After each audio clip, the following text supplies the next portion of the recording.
बिस्मिल्लाहिर्रहमानिर्रहीम। अस्सलाम वालेकुम। स्वीडन के दारुल हुकूमत स्टॉकहोम से उर्दू ख़बरों का सिलसिला स्वीडन की डायरी की सूरत में पेश खिदमत है।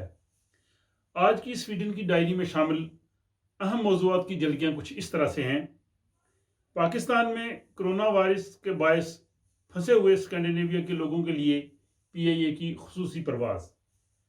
स्वीडन में 5वीं क्लास के तलबा को एक मरज से बचाव के लिए मुफ्त वैक्सीन की फराहमी। स्वीडन में ज़ेर तालीम गैर मुल्की तलबा ने स्वीडिश हुकूमत से क्या मुतालबा किया है। लॉकडाउन में रहने वाले बच्चों की सेहत को किस तरह के मसाइल दरपेश हैं, और स्वीडन का सिर्फ आध घंटा में कोरोना वायरस के टेस्ट की नई तकनीक का मंजरियाम पे आना। कौन सी आम इस्तेमाल की अदवायात हैं कि जिनसे डेमेंशिया का मर्ज लाहिक हो सकता है, और कोरोना वायरस की वजह से जहां बेरोजगारी में बेतहाशा इजाफा हुआ है, वहां एक ऐसा शोबा भी है कि जिसमें काम करने वालों की शदीद ज़रूरत है, और इसके अलावा दीगर और मौज़ूआत भी शामिल हैं। तो आइए आज के हम इन तफसीलात की तरफ चलते हैं। कोरोना वायरस के हवाले से स्वीडन में सरकारी इतलात के मुताबिक आज इतवार 10 मई तक ताज़ा तरीन सूरत हाल ये है कि यहाँ में स्वीडन में 3,220 अफराद इस मर्ज़ की वजह से जाँ बहक हो चुके हैं, जबकि 25,921 अफराद में इस वायरस की तशखीस हुई है। इसके साथ ही जब से ये कोरोना वायरस का सिलसिला शुरू हुआ है, स्वीडन के हस्पतालों में इंतहाई निगहदाश्त के शोबा में 1,693 अफराद दाखिल किए गए, और इस वक्त उन इंतहाई निगहदाश्त में 4,081 मरीजों का इलाज हो रहा है। दरियासना स्टॉकहोम यूनिवर्सिटी के शोबा रियाजी के एक प्रोफेसर टॉम ब्रेटन के मुताबिक स्टॉकहोम में जून के वसत तक कोरोना वायरस के खिलाफ हर्ड इम्यूनिटी हासिल हो सकती है। हर्ड इम्यूनिटी की कुव्वत मुदाफ़त की वो सूरत हाल होती है जब आबादी के एक ज़्यादा तर हिस्सा उस मर्ज़ के खिलाफ बचाव की अपनी जिस्म में इम्यूनिटी हासिल कर लेता है। इसके साथ ही स्वीडन में साले रवां के मौसम ख़ज़ां से ग्रेड 5 के तमाम तलबा को HPV वायरस के खिलाफ वैक्सीन की मुफ्त सहूलत फराहम की जाएगी। इससे कबल यह सहूलत सिर्फ लड़कियों के लिए फराहम की जाती थी, लेकिन अब नेशनल हेल्थ एजेंसी ने लड़कों को भी इसमें शामिल कर लिया है, और इस तरह इस ग्रुप में लड़कों को शामिल करने से उनका ख्याल ये है कि हर साल 120 से 130 के करीब जानें बचाई जा सकेंगी। HPV वायरस से सरतान और इसके अलावा जिनसी अज़ा का कैंसर, गर्दन और गले की दूसरी बीमारियों और सरतान लाहक हो सकते हैं। तो स्वीडन की नेशनल हेल्थ एजेंसी का ये फैसला कि इसमें ग्रेड 5वीं के तमाम लड़कों को भी लड़कियों के साथ शामिल किया जाए, ये एक इंतहाई खुशआइंद बात है। स्वीडन में ज़ेर तालीम गैर मुल्की तलबा के एक ग्रुप ने स्वीडिश हुकूमत से अपील की है कि कोरोना वायरस के बायस उनके मुआशी हालात और दीगर मुश्किलात की वजह से उन्हें स्वीडन में रिहाइश और तालीम हासिल करने के सिलसिले में और ट्यूशन फीस अदा करने में इंतहाई मुश्किलात पेश आ रही हैं। इसलिए उन्होंने हुकूमत से ये मुतालबा किया है कि इन हालात की वजह से स्वीडिश हुकूमत उनके यहाँ रहने के सिलसिले में वीज़ा के मसाइल और ट्यूशन फ़ी के सिलसिले में उनको खासी रियायत दे, ताकि वो अपनी तालीमी सरगर्मियों को जारी रख सकें और मुआशी तौर पे जो कोरोना वायरस की वजह से उन्हें जो नुकसान हुआ है उससे भी वो अपने आप को महफूज रख सकें। स्वीडन के शहर उपसाला में दरिया से मिलने वाली लाश पाकिस्तानी नजात सहाफ़ी साजिद हुसैन बलोच की है, जिसे पुलिस ने 1 मई को DNA टेस्टिंग से तस्दीक की है। ये साजिद हुसैन बलोच जो है वो 23 अप्रैल को उनकी लाश को उपसाला के करीब एक दरिया से निकाला गया, और पुलिस के तर्जमान के मुताबिक इब्तदाई पोस्टमार्टम में कुछ शुबहात को दूर कर दिया है कि साजिद हुसैन को कत्ल किया गया। कुछ मुकामी अफराद के मुताबिक साजिद हुसैन मछली पकड़ रहा था और बाज़ वजूहात की बिना पर वो پانی میں گر گیا جس سے وہ جاں بحق ہوا۔ پولیس کے مطابق طبی وجوہات یا دوسری چیزوں کی ابھی مزید جانچ پڑتال ہو رہی ہے اور وہ حتمی طور پہ اس کا نتائج سے آگاہ کر دیں گے، لیکن ابتدائی تحقیقات کے مطابق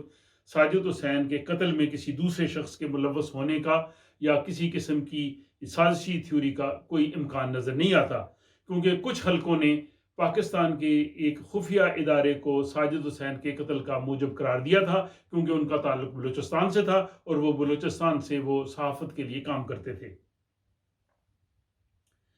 سویڈن کے بڑے اخبار داگنز نیہیٹر کے مطابق فن لینڈ، امریکہ، جرمنی، اسپین اور برطانیہ میں سیف دی چلڈرن کی جانب سے کیے گئے ایک تازہ حالیہ سروے کے مطابق کرونا وائرس کی وجہ سے گھروں میں ہر وقت رہنے والے بچوں میں سے ہر چوتھے بچے میں بے چینی اور اضطراب پایا گیا ہے۔ لاک ڈاؤن کی وجہ سے بچوں کی ایکٹیویٹیز جو ہے وہ محدود ہو جاتی ہیں اور بچے جو ہر وقت گھر میں رہتے ہیں ان میں اس طرح کی علامات دیکھنے میں آئی ہیں۔ فن لینڈ جہاں اگلے ہفتے سے اسکول کھل رہے ہیں، وہاں 70% بچوں نے جواب دیا کہ وہ گھر میں رہنے کی وجہ سے پریشانی اور دوسری ذہنی کیفیات کا شکار ہو گئے ہیں۔ ماہرین نفسیات کے مطابق اسکول میں بچے مختلف سرگرمیوں میں حصہ لیتے ہیں، وہ اپنے دوستوں سے ملتے ہیں اور اس طرح وہ پریشانیاں اور وہ اضطراب انہیں نہیں ہوتا جو لاک ڈاؤن کی صورت میں بچوں کو ہوتا ہے۔ واضح رہے کہ دنیا بھر میں صرف سویڈن نے کرونا وائرس کے باوجود اسکول اور ڈے کیئر بند نہیں کیے۔ سویڈن کی عالمی شہرت یافتہ میڈیکل یونیورسٹی کیرولنسکا انسٹیٹیوٹ کے طبی محققین نے چین کے طبی ماہرین کے اشتراک کے ساتھ کرونا وائرس کا ایک ایسا تشخیصی ٹیسٹ تیار کیا ہے جو لیبارٹری کے جدید آلات کے بغیر بھی کیا جا سکتا ہے اور تقریباً آدھے گھنٹے میں اس کا نتیجہ بھی سامنے آ جاتا ہے۔ اب کیرولنسکا انسٹیٹیوٹ کے طبی محققین کیرولنسکا یونیورسٹی ہاسپٹل میں کرونا وائرس کے تصدیق شدہ مریضوں پر اس ٹیسٹ کے نتائج پہ کام کر رہے ہیں۔ جب یہ مارکیٹ میں دستیاب ہوگا تو اس میں دنیا بھر میں کرونا ٹیسٹ کے سلسلے میں بہت ہی زیادہ فائدہ مند صورتحال پیدا ہوگی۔ کیرولنسکا انسٹیٹیوٹ کے ایک اور مطالعے سے یہ پتہ چلتا ہے کہ معدے کی جلن اور تذابیت ختم کرنے والی ادویات کے زیادہ استعمال کے بعد زندگی میں ڈائمینشیا مرض کے لاحق ہونے کا خطرہ بڑھ جاتا ہے۔ معدے کی جلن یا تذابیت کا اکثر لوگوں کو سامنا کرنا پڑتا ہے اور خصوصاً خواتین کو دوران حمل اور موٹاپے میں مبتلا افراد میں یہ تکلیف زیادہ ہوتی ہے۔ اس تکلیف سے نجات کے لیے مختلف ادویات استعمال کی جاتی ہیں جن میں لوزک اور امیپرازول بھی شامل ہیں۔ امیپرازول اور اس طرح کی ادویات ڈاکٹر کے نسخے کے بغیر بھی مل جاتی ہیں اور ان ادویات کے استعمال سے معدے میں جو تیزاب ہے اس کی سطح کم ہوتی ہے اور معدے کے ان افعال کو درست کرتے ہوئے جلن اور تذابیت سے نجات حاصل مل سکتی ہے۔ لیکن اب طبی محققین کے مطابق ان ادویات میں ایک ایسا مادہ پایا جاتا ہے کہ جن کے مسلسل استعمال سے آگے آنے والی عمر میں ڈیمنشیا کا مرض لاحق ہو سکتا ہے۔ اس لیے یہ ادویات ڈاکٹر کے مشورے سے استعمال کی جانی چاہیے اور اکثر معالج یہ 2 ہفتوں سے زائد ادویات استعمال کرنے کی اجازت نہیں دیتے۔ کرونا وائرس کی وبائی بیماری کے تناظر میں سویڈن اور یورپ میں بڑی فصلیں ضائع ہو سکتی ہیں، جس سے جبکہ غیر ملکی موسمی کارکن جو دوسرے ممالک سے ان ممالک میں کام کے لیے آتے ہیں ان کا آنا ممکن نہیں رہا۔ سویڈش ٹیلی ویژن کی رپورٹ کے مطابق کرونا وائرس کی وجہ سے ایک طرف بے روزگاری میں بہت زیادہ اضافہ ہوا ہے، لیکن دوسری طرف یہ شعبہ جس میں موسمی کارکنوں کے کام کرنے کی ضرورت ہوتی ہے، اس میں کام کرنے والوں کی شدید کمی ہے اور اس شعبہ کے کاشتکار اور ذمہ بے حد پریشان ہے کہ اگر انہیں موسمی کارکن نہ ملے تو ان کی کھڑی فصلیں ضائع ہو جائیں گی۔ اس شعبہ میں موسم گرما میں اسٹرابری اور دوسرے پھلوں کو کھیتوں سے اکٹھا کرنا اور اس کے ساتھ ہی